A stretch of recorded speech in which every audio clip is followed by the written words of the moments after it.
Hello दोस्तों, नमस्कार। आप सभी का हमारे YouTube चैनल बायोज्ञान क्लासेस के अंदर हार्दिक स्वागत है।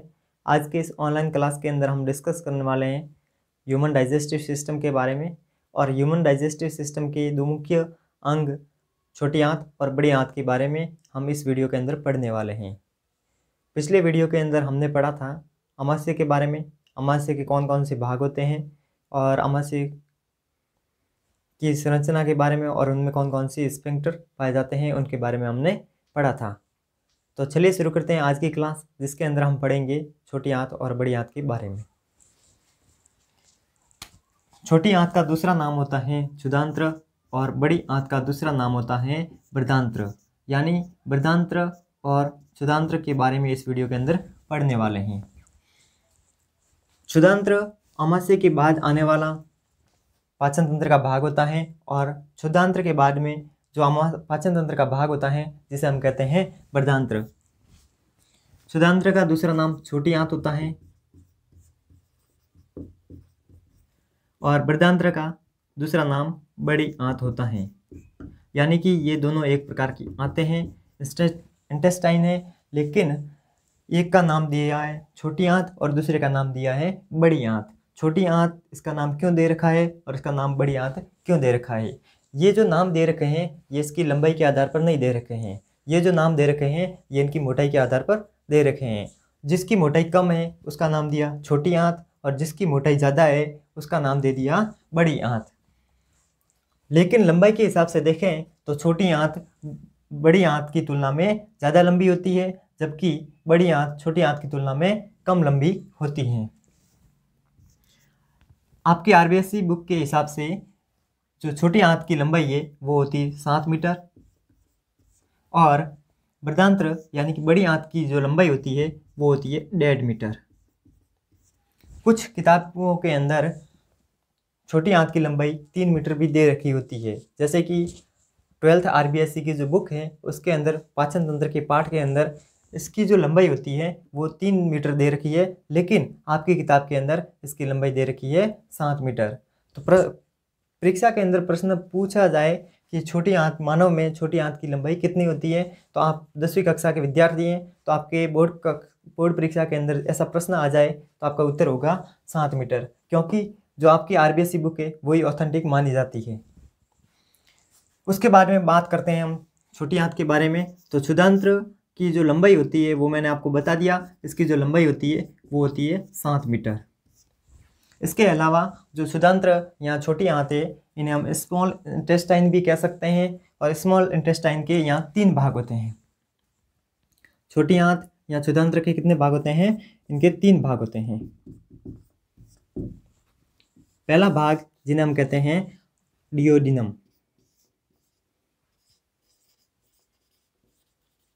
दूसरा भाग है उसे हम कहते हैं जेजुनम,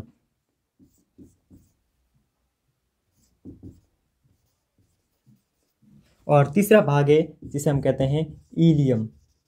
ये 3 भाग होते हैं, जिसके अंदर जो डियोडिनम भाग है उसे हम ग्रहणी भी कहते हैं और जेजुनम भाग है उसे हम अग्र क्षुधांत्र और इलियम है उसे हम कहते हैं पश्च क्षुधांत्र।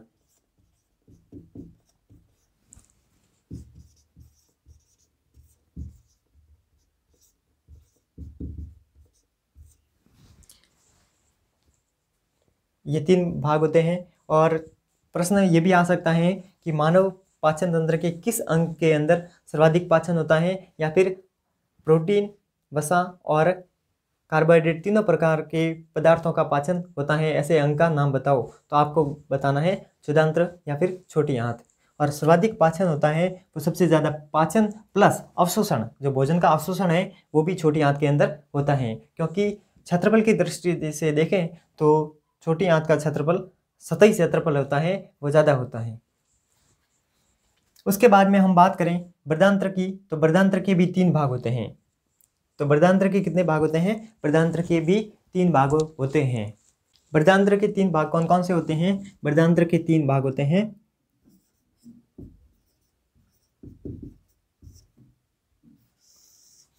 जिसके अंदर जो पहला भाग है जिसे हम कहते हैं सिकम।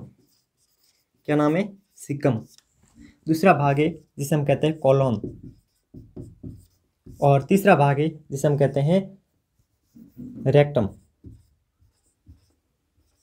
और रेक्टम का जो दूसरा नाम है वो है मलाशय। अब इस डायग्राम के हिसाब से अब देखिए, ये जो कुंडलित नुमा संरचना होती है, मतलब एक तरह से कुंडली नुमा ऐसे भी संरचना होती है और फिर ऐसे भी वापस जाती है, लेकिन मैंने सिर्फ इतना ही बनाया है ताकि आपको आसानी से समझ में आए। तो अमाशय से जो पहला भाग है जिसे हम कहते हैं, जो ये पहला वाला भाग है, छोटा सा भाग होता है जिसे हम कहते हैं डियोडिनम। डियोडिनम के बाद में जो दूसरा भाग है जिसे हम कहते हैं जेजुनम, और जेजुनम के बाद में जो तीसरा भाग है वो है इलियम। यानी छोटी आंत के 3 भाग होते हैं, डियोडिनम, जेजुनम और इलियम। उसके बाद में यहाँ से शुरू हो जाती है बड़ी आंत, और बड़ी आंत के जो पहले भाग को कहते हैं सिकम। क्या कहते हैं? सिकम।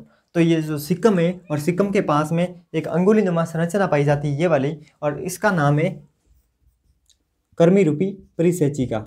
ये ध्यान रखना, ये कर्मी रूपी परिसेचिका पहले मनुष्य के अंदर ये भोजन के पाचन में सहायता करती थी। वो तो भोजन के कौन से भाग या फिर किस प्रकार के भोजन का पाचन करती थी? तो कर्मी रूपी परिसेचिका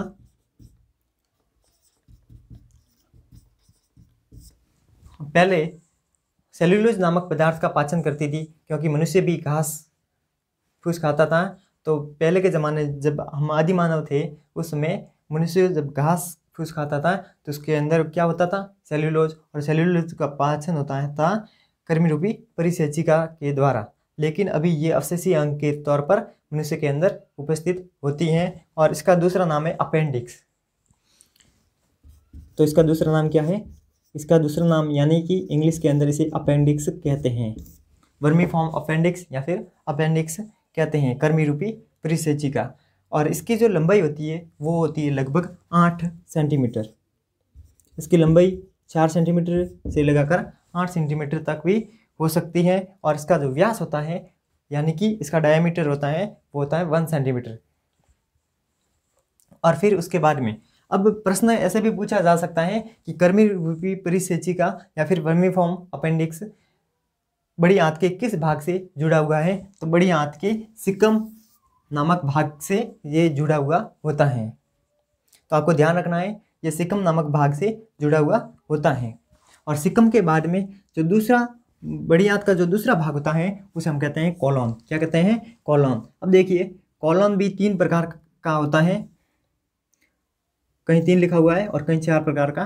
तो एक होता है आरोही कॉलोन, एक होता है क्षैतिज कॉलोन, और एक होता है अवरोही कॉलोन। और यहाँ पे एक सिग्मा के आकार का इस तरह से जो मुड़ाव है, तो उस यहाँ के जो कॉलोन है उसको कहा जाता है सिग्मोइड कॉलोन। यानी कि कॉलोन के भी यहाँ 4 भाग हम बना सकते हैं। जैसे कि कॉलोन का जो पहला भाग है उसे हम कहते हैं असेंडिंग कॉलोन या फिर आरोही कॉलोन।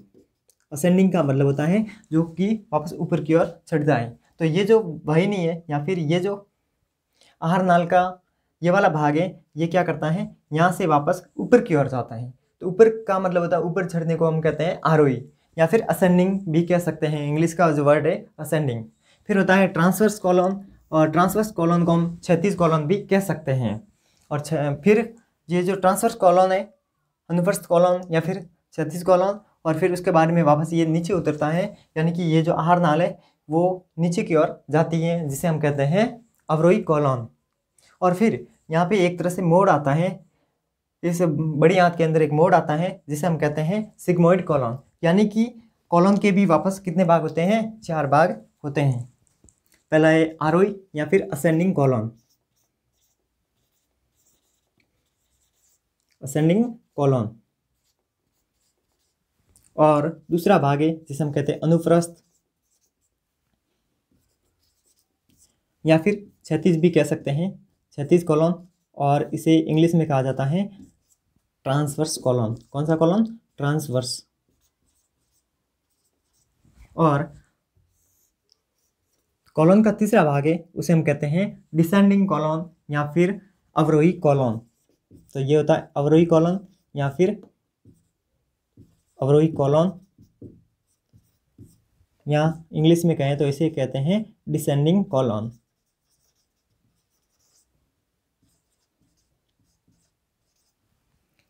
फिर उसके बाद में इसका जो चौथा भाग होता है जिसे हम कहते हैं सिग्माकार कॉलम